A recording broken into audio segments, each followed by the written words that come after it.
Welcome to another episode of Two Ales and Hockey Tales with Wally. And today I am so excited to have on my first professional hotel roommate, my first line mate, a Kelly Cup champion, about a 15-year pro. There's a couple years at the end we're unsure about, we'll have to talk about. He played in the AHL. Parts unknown, bud. Parts unknown. The AHL, the East Coast, the U-Haul, the Cocktail Hockey League, and the EIHL. Mike, the Destroyer, Sgroi. How are you, big guy? Haven't heard that one in a minute. Good, buddy. Good. So thanks for coming on, man. We haven't seen each other since literally my first month of pro hockey when I went for a cup of tea in the AHL with Syracuse at the end of my college career, and that you were there as well, and we were put in the same hotel room together. Yeah, I do. Hey, Syracuse is a great place too. Fun times, man. Things were a little bit different back then. Oh, hockey was a bit different back then, and we were a different age too. So I guess first, what are you doing now? I have a good idea, but why don't you tell the listeners? Well, I'm coaching hockey and fighting right now, so I'm a full-time developmental instructor. And I have a pretty wide range of what I'm doing right now. So with my hockey players, I've been working with a lot of the young athletes in Orlando, Florida, trying to get guys to the NHL, college level, everything. I even have like a MITE program here that I work with. And then the second part of my life is I'm the head striking instructor at Fusion XL, which is one of the top mixed martial arts gyms in the world. We actually have two guys fighting on this huge card, and Rodolfo Fierro and Philip Rowe are both our Fusion XL guys. Are fighting this weekend on the UFC on Saturday. And then I'm going to be going with Hannah Goldie to on March 27th. I'll be going to Vegas with her. So you're somewhat busy, and you're a father on top of that too, right? Yeah, dedicated father with, me and my little man are best friends. So I'm also, highly involved in his minor hockey and his development. Getting married in 2 weeks. I don't know, a dog, a cat.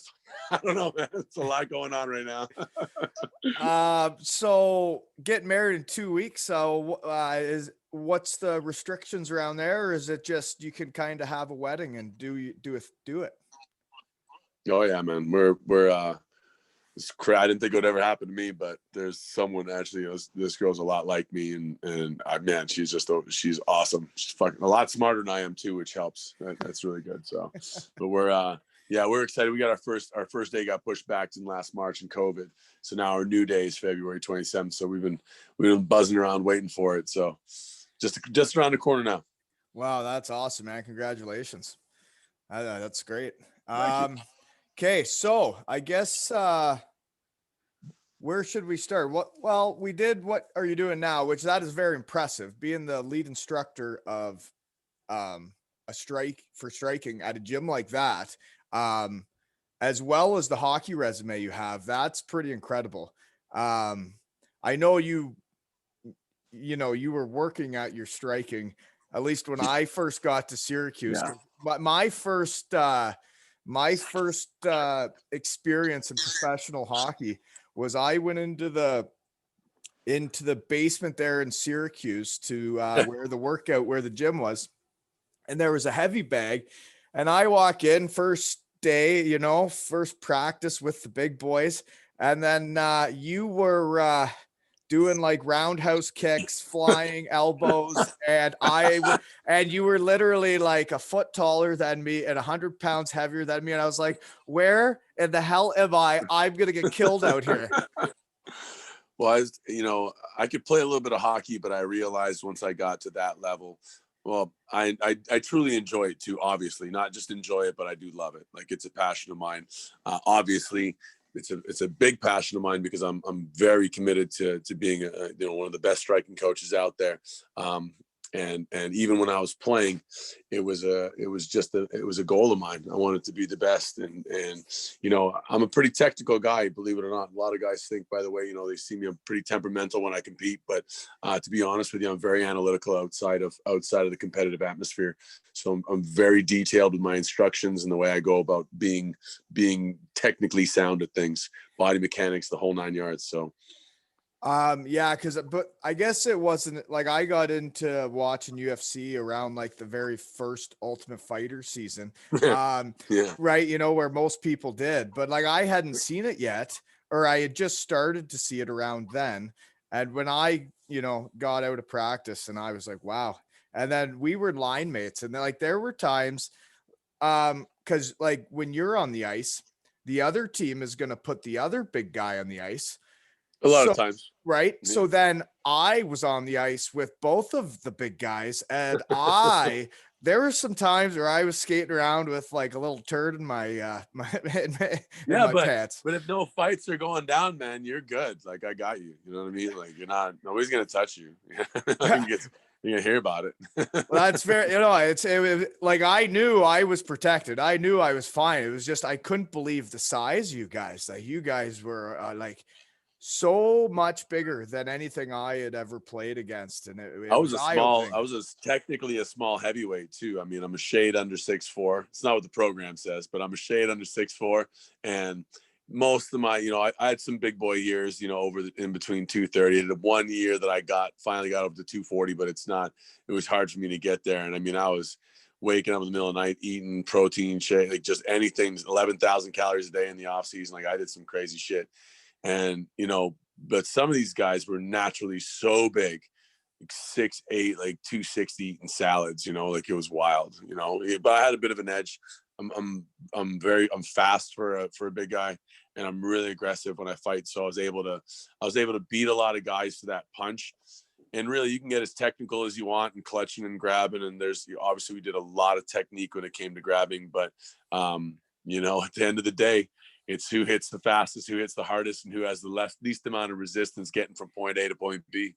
So, well, I had this down for later on in the episode, but I may as well bring it up now. Is like when I did arrive there, and I met you, and I met Sugar Brandon Sugden, who was, I believe, he was injured, and that's how you ended up there, if I'm not mistaken.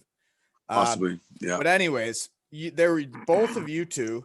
There were other fighters, but I saw how you guys all helped each other after practice. You guys would all be teaching each other techniques. You'd all be helping each other. And it was just like anything else, but you guys almost helped each other more than normal hockey players. Like normal hockey players kind of try and keep their tricks to themselves, right? Well, it's a little different. Like, you know, I feel like a lot of us could sense that the game was changing a little bit. And, you know, it went from like craziness in the 70s to like team toughness with a couple of awesome players in the 80s. And then it got like, then the real stuff started happening where guys figured out they could make a lot of money if they were good at it or they were big. So there was it got skilled and dangerous, more dangerous real fast. You know, people talk about the comparisons. Oh, could this guy have lasted in this era and this guy last in this era? No, there's just like, I'll put that conversation to rest. Anybody wants to talk to me about it, you go right ahead. No, the guys were getting so big and so good, and they were practicing their jobs. They weren't just crazy men.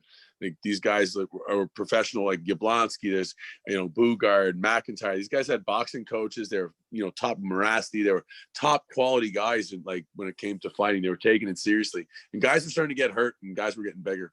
So, you know, that crossover, we tried to help each other as much as we possibly could, because we knew that not necessarily that our days were numbered. I never thought it would come to where it is right now, but certainly we're gonna sort of keep it within ourselves and just try to, because without somebody to help you sharpen iron, you're not going to get any better either. So you kind of want to be pushed. It's no different than two power play guys passing pucks to each other in one time and after practice, same thing.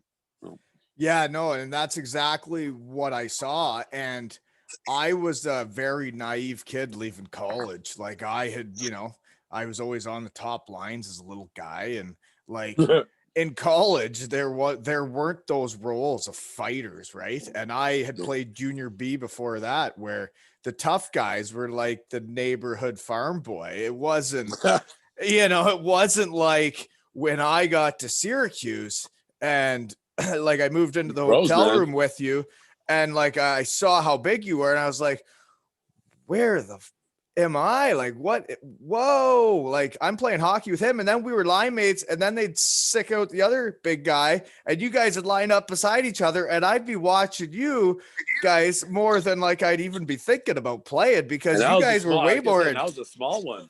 Well, you guys were way more entertaining than us. We had to. It's the only way you can make it. Again, I could play a little bit, but I realized on a world level where it, well, I mean, that's not why I did it. I did it because I loved it. That's a problem that a lot of the guys had, and why a lot of guys ended up turning to drugs that did my job, or that weren't able to kind of hack it mentally, is because they were so big. But eventually you get to the league where you're going to find 10 guys that are that big, or 10 guys, you're paying guys $1 million. Larocque, some of these guys are making $1 million a year. That's a lot of money. People taking that pretty damn seriously.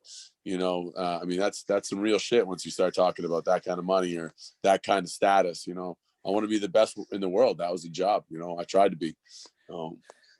Okay. Well, what I've done with other guys when they've came on here is kind of go through their career kind of chronologically. So basically, must have a long show, eh? No, seriously, we've already been into it for a while. So like, just give me a quick one here. How'd you get into hockey, and then did you go OHL or college? I was actually really, I was a pretty solid little player when I was a kid. So I was born in Toronto, but I was raised in Calgary, and, all the way up through minor hockey in Calgary, I was always the second best kid all the way. In Calgary, everybody plays. And so I ended up playing for Team Alberta, in the Vancouver Super Series a couple of years, which is, I heard it's still going on. It's like NHL alumni is like crazy. And then it was weird. It was literally right as puberty hit. It was like, I was actually kind of a nice kid, sweetheart, toe dragging guys, high fiving my teammates. And then puberty hit, and I just wanted to fuck shit up. Like, that's where it was at for me. So and that was a weird road through junior hockey. I think I played on close to 10 junior teams as well. So I played on a lot of different teams, and I jumped around juniors in the States. So, and then my very last year, we weren't sure that if I was going to try to get in the draft or what I was going to do. So I ended up playing, almost played for the Windsor Spitfires, but I ended up playing in their farm team, Tecumseh, in that little horseshoe league. And I got a full ride to, or 90% ride to UMass Lowell. So I actually played in Hockey East for a year. I had 50 goals. I played with Kyle Wellwood. I mean, I can score a little bit too. And then the university thing, I guess, let's just say it wasn't my brand to play. No, and I could see that, but that sidetracked me there. I had something else to say. Geez, but like I have seen you play though. And I also noticed, like, not to push it ahead because I forgot my train of thought, but like there were years where you had like almost a point a game in the coast. Yeah. Like, yeah. And I can picture it because I can see you being a big guy that's fast, and I could see guys being very intimidated of you in that league, and you being I used to get little things. A little bit. Yeah, I could see you just taking it right to the net. I was unfortunate most coaches didn't see it, and again, it kind of screwed me to have skill. I didn't really learn the hitting part of the game until the second half of my career. So if I had taken a little, so the way that I approach most hockey games, because I love to score. I was a stubborn kid. And I say kid like 33, 34, I'm still a kid. I wanted to do things my way. Maybe it was the only way I could have got shit done. I don't know, but that's how I wanted to do things, was my way.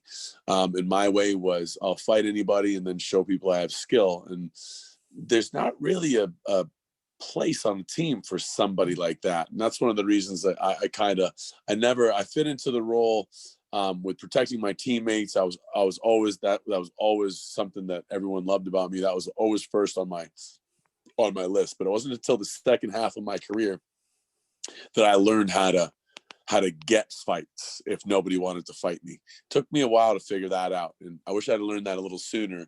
I would have been able to do my job a little bit better in some of my physically prime years. So that was actually one of the things I was going to ask, is when you said you were younger, you like to F shit up. Is that because? Oh, I'm sorry. Am I swearing? Am I not allowed to swear? No, it's all good. I'm just doing it for like my, like I swear. I'm just I fuck. I'm around fighters and hockey. No, it's all good, man. No, it's like the 10 teams in junior. Like, so how does that happen? Like, how do you but like what spurs a switch so many times? Like, is it a trade, or is it a cut, or is it I want to leave? How does that happen so many times? Like, honestly, at the end of the day, it was, man, I just was not easy to deal with. And it got better, and I ended up turning it around a little bit too late. But I think my first real team guy year was when I was 28 years old.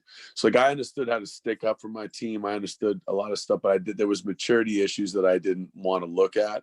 Cause essentially I'm not an evil person that wants to hurt people. Like, that's not who I am, but you do sort of have to create an alter ego when you're, I tell this to people all the time about the difference between MMA fighters and hockey fighters. And hockey fighters, we just had a tougher job because we didn't have, it's, June 12th, and then we can fight this night. It might be, the fight itself might be tougher, but then you can just screw off for another 6 weeks after that. In hockey, you may fight a guy, monster human being, and you may have to fight him again in the same game, let alone tomorrow's game or whoever the next guy's game is. Like, staying ready is really what drives most guys crazy. You have to love what you do in order to be intact mentally when you leave the game from an enforcer's job. There's no doubt. So, well, and the part where, like you said, there were guys making $1 million. Like, when you think about what other guys make to not do that, like the guys that are making 6-7 million that don't have to do that, what an easier job, because that job is way harder, and the anxiety you have to deal with, or not. I don't know if you dealt with that, but like, I've talked to guys that anyone says they doesn't, anyone that says they didn't is lying straight through your teeth. We all have to deal with it. That's why crazy doesn't really, you got to be a little crazy, but crazy doesn't get you any kind of longevity. Longevity gives you credibility. Like, consistency in your job gets you credibility. Like, there's tons of guys that jumped in for, a few years that just knocked the shit out of guys, and then you never heard from them again. Very few people did what we do for over 10 years, steady, consistent winning rates, always ready to battle for your team. Like, that's a whole different level of commitment that I think, in my, personal opinion, I think it requires love for the job. Without the love for the job, you turn to different avenues to try to make things okay. So it's unfortunate. Yeah, no, it's like, when you think about how many hockey games there are in a season, and every team, back when we were in Syracuse in 2005 there, like, legit, every team we played had at least a guy, let alone 3 to 5 guys. Like, there were some teams where there were 3 to 4 guys. And like, I'm not saying that's taking away jobs from guys like me, like it is now, because I actually thought hockey was more entertaining then. Like, I really did. I thought it was better. Not hard to see that. That's like, you watch, watch regular season games now. Like, my goodness, like, it's like taking a sleeping pill. It's like men's league, buddy. It's like the most skilled men's league you've ever seen in your entire life. And I'm trying to coach against that. I'm trying to develop against that. My niche down here is I do contact clinics, and that's as well as Florida needs a lot of work, as far as, but it's not the Stone Ages anymore. We got a lot of great players down here. I've turned out some fantastic AAA kids. We got a couple kids in the national, they're going to the national program for sure that are down here playing. There's some real in Tampa too, some real talent down here. What they lack is instruction, just like a lot of kids. But it is really, it's a, that's the niche right there is the contact. Teaching people how to the game is so soft today. And every time it goes too soft, someone's going to come in, put together a team of tougher dudes and run through shit. And then everyone's going to copy that team. It's going to happen. It's cyclical. It always does in the NHL. I feel like it's like a 10-year motion. It's going to make a comeback because there's no way that we can watch what we're watching out here now and go, I could put some animals together and do some work against these guys. And it's going to happen. It may not happen tomorrow, but it's going to happen. I couldn't agree more with you. Like, if you put together a team of, say, the guys that were in the AHL in 2005, you could put together one top line for when you have a power play and maybe give yourself four penalty killers, but you put together the top fighters in 2005 on a team, say about 8 of them, and you put them all on a team and you play the Toronto Maple Leafs, see if Matthews takes a shift. Here's the hierarchy. Here's the best way you can do this. And I've given this a little bit of thought, obviously. I would love to create this, in the next 15, 20 years. But the time of the heavyweight enforcer is completely over. And that might be a good thing in some respects, not necessarily. Guys were getting so big and so tough, and there was no weight limits, and guys were learning how to transfer weight more and punch it. And like, there's somebody going to die. It was just, I really think, I hate saying it, but man, like these guys that I love the fact that I think the game is turning to a guy like Ryan Reeves. I love how everybody hates Tom Wilson. I think he's one of the most valuable players in the NHL right now. You put that guy on your team, he's out there every night hitting, agitating, fighting guys, punching guys. You can't do anything. Tom Wilson would be half of a factor 15 years ago in the NHL because one of us would have scared him absolutely shitless, and he wouldn't do half of the things he does to put teams on their heels. Now, he's actually a very talented guy, very talented hitter, great timing, but again, half as effective. Guys like Marchand, the pests. The pests was why we were brought into play in the first place, to deal with the dirtiness and the ugly stuff. Yeah, we'll take care of it. You guys play hockey. So you want to create yourself a fantastic hockey team, you get yourself one absolute killer heavyweight that's ready to go less than 10 times a year, because that's not ever going to happen anymore. And then the rest of the guys are just monster hitters that are ready to throw the mitts. You got like 6 or 7 guys that are like Rick Ripien guys, or like, Cam Jansen type dudes, just running guys, and then have one and a half lines of super skill guys. You got yourself an NHL contender right away.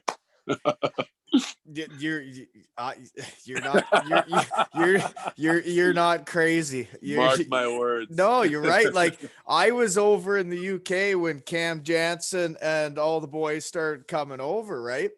And like they impacted the game drastically, right? Like, when Cam was on the ice, you had to know he was on the ice, especially in the little barns. Darcy Hordichuk.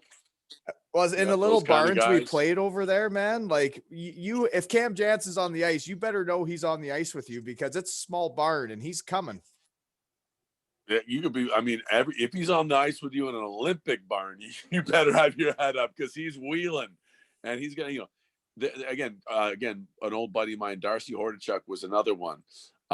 Trevor Gillies, like, it wasn't just about the fighting. It was, again, that's what I was talking about earlier about making people, getting teams to, because eventually guys were like, we don't want to fight you, Sgroi. Like, guys didn't want to fight. Obviously the top guys were cool. I was always asking, I wanted to fight every game, but what came to me a little bit too late was, man, if I just hit these guys instead of scoring goals, their coach is going to embarrass their fighter or embarrass their team so bad that even the guy that doesn't want to fight me has got to fight me. And then I kick the piss out of him, and then my team is even more inspired. Like, it's just a way to get that edge up on the competition. And the mental game, that's most of it. So Mental game's huge. It doesn't matter what position you are, it doesn't matter if you think you're a scorer, if you think you're a fighter, the mental game's huge. But yeah. okay, I would like a story now, because I saw your elite I saw your elite prospects today when I was checking it out before we chatted, and it said that you didn't play a year, you came back and played 2 games, then you didn't play a year, I think, and then you came back and played 1 game for the Orlando Solar Bears, where you play now. Yep. So if I'm gonna guess what happened, is that you're living in Orlando. Somebody did something dirty to one of their top players, or there was somebody coming to town. I'm guessing somebody got hurt, and they said, Mike, can you please come defend our team and our town? You live here. Can you please come out and kick the shit out of somebody? I played for the Solar Bears for 4 or 5 years. I even was did assistant coaching consultant bit with them too. What you just explained was to a T exactly what happened the very last bit. I was actually coaching with the team. I was a consultant. I was in there when the guys went on the road. I would run them in practice. The guys that were left over, there was 2 or 3 guys. Michael Turner, I was teaching him how to fight. I was giving him boxing lessons afterwards. Anybody that wanted extra work, I was there. I was there at all the games. Drake, Anthony Nareen, all the coaches that they had, I was here in Florida, but before the big development, Ross DeVoe bought them. They could pay me a little bit more. I wasn't so structured. And you have a guy with my experience level around these young kids in a game that's so soft and so different. They wanted my influence around, and it was really cool. And a lot of it, nobody was ever going to fight me. But the very last, the one that was 1 game, I'm actually quite proud of the statistic. That last year, I think I was 39. I played 2 hockey games in a year and a half. So a year and a half had gone by, and there was 2 times I laced up my skates to play. One was a men's league game for the Lions hockey, and the other one was a professional hockey game, where the last 3 games of the season were against Florida. The placements had already been the playoff placements had already been set. The second to last game, they ran Massa, which is the only reason why the Solar Bears were in the playoffs, is because this goalie, they hurt him. So he's out for the first round of playoffs against Florida. 1 game in Florida left. And I got to call Drake. I was actually at the game, and I was livid. And I walked in the room, and Drake's like, "You want to lace him up tomorrow?" And I'm like, "Fuck yeah, I do." So, okay. So you're part of the coaching staff. They hurt your goalie that get you to the playoff, and you're about to play the same team in the basically doesn't matter game, and you decide to lace them up again. So what happens in that game? So I warm up without a stick. I'm in Florida, literally outside their locker room practicing my boxing. And because I'm actually, these guys are they treated me so well. Like every time when I was playing, they were so happy that I was there. Because the second that I'm sitting on the bench, it's the first time kids that age actually got to feel what it was like to have a guy like me sitting on the end of the bench and nobody wanting to make a hit on the other team. I don't even have to get a fucking shift. I'm just sitting there, and the other team's like, "Did you look at this fucking Sgroi?" And all of a sudden, nobody's throwing hits on our guys. And these kids that have just heard stories about this kind of stuff they treat me great. And some of the older guys are my buddies too. So it was wild. It was really cool. Anyways, so I warm up without a stick. So they had this one guy, and his name, I can't remember what it was, number 8, Goody or something like that. So he had fought 5 times against the Solar Bears that year. And every single guy he had fought, this guy's like a 200-minute a year guy. Every single guy he had fought had 20 goals or more and had less than 3 or 4 career fights. He had 5 fucking guys in his fight card that were skill guys. And he was pivotal in that. So now I didn't realize that, but at the last minute they pulled him from the lineup, and I didn't know that.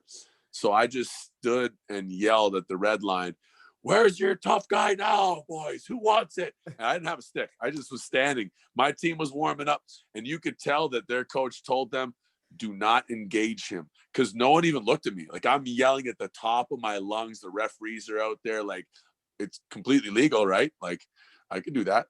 I'm not crossing the red line. I can do whatever. And they're literally not looking at me running their normal warm-ups, and they're doing it like inside the blue line. So none of them had to get close to me. It was absolutely priceless.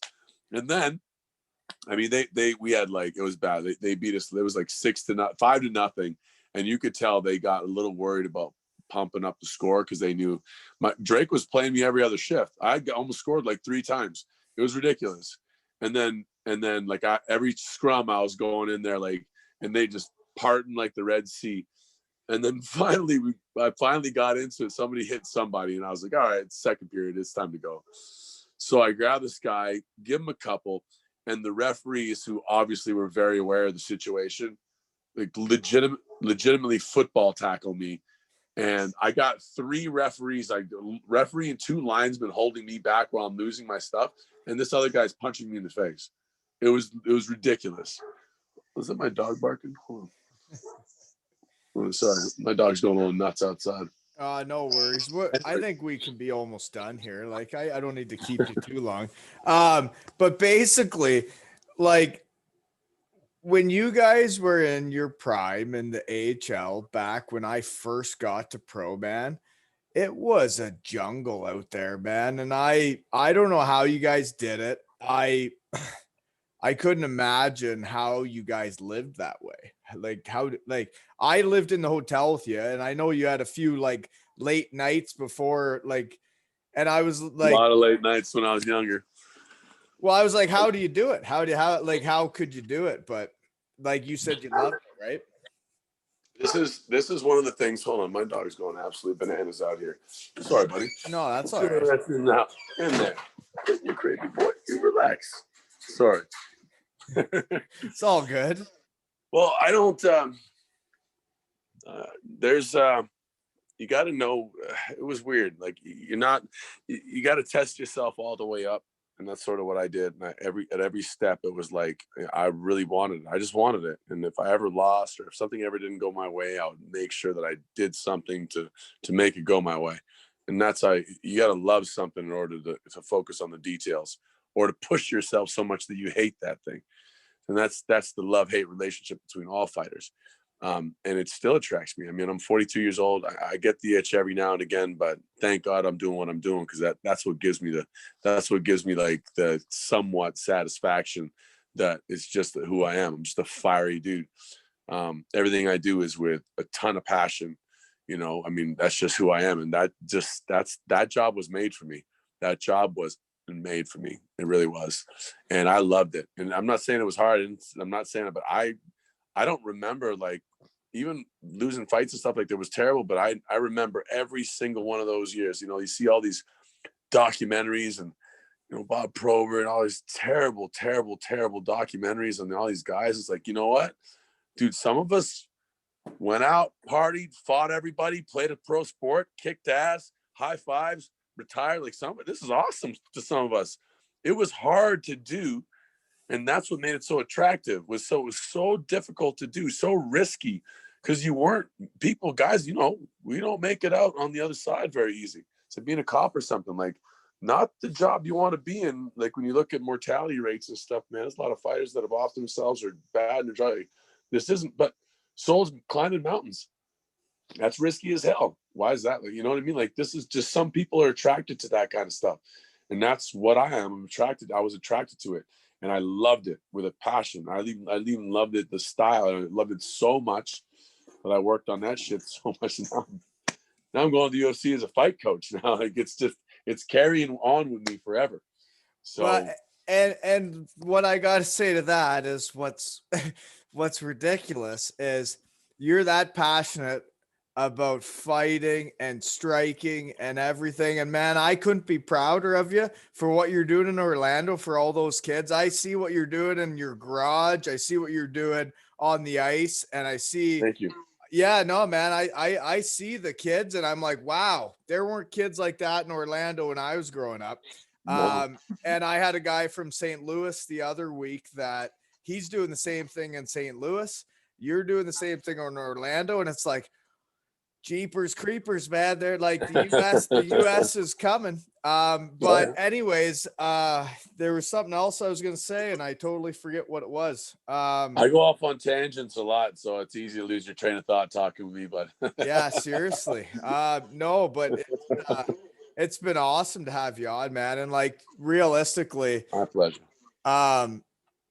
Like this is the hockey community, and this is like guys like you, like the fighters, like for some reason, a guy like me always became friends with the fighters. And I don't know why that was, but like I appreciated what you guys did. That's what it is.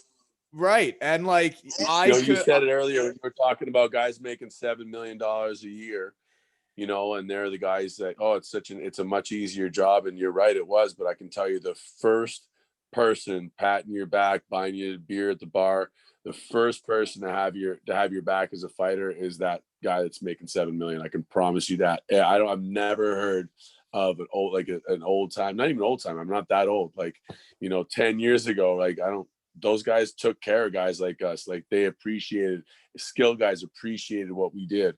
And that's way better. They try to take us out of the game and forget we even existed, man. It hurts your feelings sometimes. Like I know a lot of buddies, I got a lot of buddies I talk to still, like they pretend like it's, guys like this, shows like this and spitting chicklets and other things, enforcers, some of us are keeping it alive, and I appreciate that a lot. I do. well, So not forget who we are. No, like and for me is like I watch games now and like I'm like, how do you even watch the regular season games? Like all it is like just passing it around and loop-de-doop and and like there's a lot of skill, but no fire. A lot of skill, no fire. There is no fire. And you know what, like, man, when I played with you, you had so much fire. I was like, shit, I got to find some fire because these guys are bringing it every night. And I just trying to play. And I'm like, but like for me, I was just so disoriented because I had been playing college and I had never seen it. I had never even been in the OHL. Accountability is an interesting thing in university. So you play university hockey, you don't have to be accountable for being a dickhead, right? Like a second. That's why so many of those guys. That's why you never know how university guys back in the day, because they used to run around like crazy, how they were going to react once they got to pro hockey. Because some of them are running around doing all this shit, and then all of a sudden you got one of our guys breathing down your neck. You're not so easy to play your game, which is a little difficult. So, what I mean? Well, for me, I learned very quickly. I did a couple things in pro, like just a couple. I did about 2 or 3 things where I realized very quickly that year, not acceptable. It does not matter who you are. It doesn't matter who you are. There is somebody coming to kill you, and it doesn't matter how big you are. If you do something dirty, you're going to get killed, and the game is not like that anymore. Because nobody even does anything now. Like everybody just goes into the corner and like hugs each other. Guys are getting out of the way now. Like Austin Matthews, not only talk about the Leafs, but it kills me. And I watched Don Cherry, who I wish he could have just thought about his comment a little bit more when he called the Carolina guys jerks. But what I wish he would have said was, man, how do we go from like putting it all on the line and having a little fire and hating the guy you play against to choreographed dancing after games? Like, I'm not saying, yeah, sure, it's great for the kids. We're not playing a sport that is like great for the kids. Like, you want to market it, that's fine, but that's not what the conception of the game was about. That's not what the game was ever about. Was being everybody, family can watch it. It's not even about that. It's about the competitors, about the players. The players determine what the game's about, not the people that are trying to manipulate it with the media and what you should watch. And hey, if we can sell 4 tickets instead of 1 for a family, we're going to make more money. And that's what it turns in. Now everyone's buddy tapping each other on the shin pads. Hey, buy you a soda after the game. All-star. It's awful to me. It's just, and I'm not going to bring up, I'm always going to encourage sportsmanship, but I'm never going to encourage that. kind of stuff ever. So not in games where you're making millions of dollars. It's contact. Ridiculous. So ridiculous. I totally agree with you. Like I couldn't agree with you more because like that it's all in a contact sport. All of that pays a price. And like I'm in an area now. I live in Kincardine, Ontario, which is by Godrich. It's where Ryan O'Reilly's from. And like when you think about why the Blues won, it's because they were bigger and tougher than the rest of them. They were bigger and tougher than the rest of the teams. You know what else I loved about Berube? You watch their systems, and it's just so awesome that they just dusted guys like Babcock and whatever. Like all these guys trying to play hockey like it's football. Like, you got to be here where the X is and exit and drop down and do all these crazy shit. And they're like, shit, man, don't turn the puck over at blue lines. Keep your man inside the zone. Fucking get the puck deep, 2-man on, take away the wall. Like, that's simple. Like, St. Louis had some pretty simple philosophies that Berube, and it's so awesome how there was guys that are really trying to X and O to the game to death, and I'm glad that they paid a price for it in those short couple of years where they found out it's not football. Shit ain't football. You can't draw. You got to feel flow out there. No, yeah, you definitely do. It's just kind of like a podcast. And I tell you, man, I've been flowing with you since we started. Like, man, this has been great. But like, do you have, I'm trying to think on my notes here. I did want to bring up, like, before we end this, I know we've been going a bit here, but like, there was a time, okay, we're both playing for Syracuse. I'm not sure if we're hotel roommates at the time or not, because we would switch hotel rooms like a Russian hooker. But yeah, I'm not sure. Like I'd be with a different guy every day, every week. You never knew, like, you know, if they'd clean the toilet, if they wouldn't. But so we go play the Toronto Marlies. I don't know if we win or lose, but I think me and you have about 2 to 3 shifts. Like me and you are the fourth line, where in the AHL there's no centerman. So they basically play 3 lines, and if they feel like mixing one in, they'll mix you guys in for one. So we got mixed in for like, yeah, you got mixed in for 2 or 3. You better do something in one of those 3 shifts, otherwise you ain't figuring it out. Yeah, if you don't do anything in those 2 shifts, you're done for the night. So then on the way back, though, this is not a hockey story.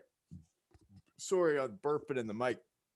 But on the way back, you were like, boys, I got a few DVDs in the bag. And it was not like a new bus now. It was like the one where there's like 3-4 TVs where the whole team can see, like coaches, trainers, everybody. And there were a few DVDs we watched, but one was you in like an MMA fight in the desert where there was about 10 guys gambling around the octagon, and it was just you and some dude fighting. So there was that one. Then you were in the pay-per-view hockey fighting championships where you got robbed in a decision. And robbed is strong. A lot of people think I won. It was close. It wasn't like I beat him up and it was a terrible decision. It was a very close fight, but I do believe I won. Yes. Okay. So no, you're right. Okay. Not robbed, but yeah. So it's about 50-50, but then there was also another one where we watched you bar fight in a ring in somewhere, and they were paying you to knock guys out one after the other. I know you told me we can't talk about this yet, but like that's what I remember, and I got to put it out there because my gosh, it was a memory I'll never forget. I can talk about that. No, that's not a problem. No, those are my old Roxy fights, man. So I've got. At one point, I was keeping track. I lost track at a little over 100, but I think what it boils down to is I have around 200 unlicensed fights where in the desert, in a parking garage, and not like, okay, we're just getting like an organized event, just unlicensed. So really, I did some crazy shit, and this place was sort of where there was different places you can go across the state where you could fight just sign up, throw gloves on, and bang it out. And I thought that was the proper. And ever since I was 17, I had a fake ID, and I started going from place to place to place, and getting those in. And I thought I was I guess I was. It was training. I thought it was mental toughness, and I was learning how to fight, and I was putting myself in tough situations and all that good kind of jazz. So that was me training to be a hockey fighter. All the while, I'm turning myself into I'm figuring shit out off ice that I didn't even realize was registering in my brain. And finally someone was like, "Hey, bro, you're pretty good at like this whole thing off the ice. You should maybe try it, like against some real dudes and do MMA and all this stuff." So I did. And then I started, just because of who I was and playing pro sports, I was able to get on some of the top MMA teams and just start banging it out with them. And that was the start. That was the start of it, man. That's incredible, man. Like that's yeah, man. Like you're right. When you talk about the mortality rate, the job you guys had to do, and like how well you're doing now and how well I see you're doing now, man. Like that's incredible. So I'm proud of you. That's awesome. Thank you. Yeah. I found something to pour my love into. A lot of pro athletes, when they get out of the game, they have a hard time matching that feeling of ecstasy, which is basically, when they're playing out in the field, you got 20,000, 50,000 people who, depending on what sport you play, yelling for you all the time. Then bam, no one gives a shit about you, right? So like that can play a toll on someone's ego and someone's brain, and can make you do dumb shit. So, well, and it's also like there's the like hockey guys, but then the fighters, like I didn't realize, because I was in Syracuse for a very short time. Then I went to Europe for a long time. It wasn't until I went to Cardiff, when there was about 5 guys that would fight, you realize what they can do to a crowd and the fans, man. They love fighters. Like they worship them. Like it's not like a normal player. Yeah, I do miss, I miss that. I do people knew the goalie, the top scorer, and the fighter on every team. That's just, the fans knew those 3 people, and then maybe a couple people that fall in between. But you could ask them about the goalie, the fighter, and the top scorer, and that's what the fans are going to know. And that was like that for a long time. Because you got to have a bit of an ego to do it, because you got to think you're better than everybody else at it. Like you're always trying to be the best. So if there's any room for, if there's any doubt in your brain, you ain't lasting long. You better think and believe you're going to win every single time that you throw those gloves down. Otherwise, you're going to get mashed up pretty quickly. So, that does help, the recognition and, certainly at the initial stages of it, when you're hungry and just going after everybody instead of just defending your belt, So, but yeah, all that stuff it's nice. It was nice. It was nice to have your efforts recognized and your sacrifices recognized. It was nice. Well, for players like me around the world, we do appreciate guys like you. And that's why I wanted to have you on, is, like realistically, when you're a hockey player, it is not just, like the way you play hockey it's your personality, it's your size, it's your speed, expression, no doubt. It's everything, right? Like it's everything you do. And me and we're different people. Like we are, like you are like way tougher than me. And yeah, like yeah. You're a little more skilled than I am, big fella, though. If we could mix our stuff and make it one hockey player, it'd be a hell of a force. Well, geez, I think it's too late for us to have a baby, big guy. All right, buddy. Well, thanks for coming on, and I'm gonna hit end to the recording right now, because I think that's a good way to stop if I could figure out how to do it. And thanks, thanks for coming on, Good buddy. stuff, buddy.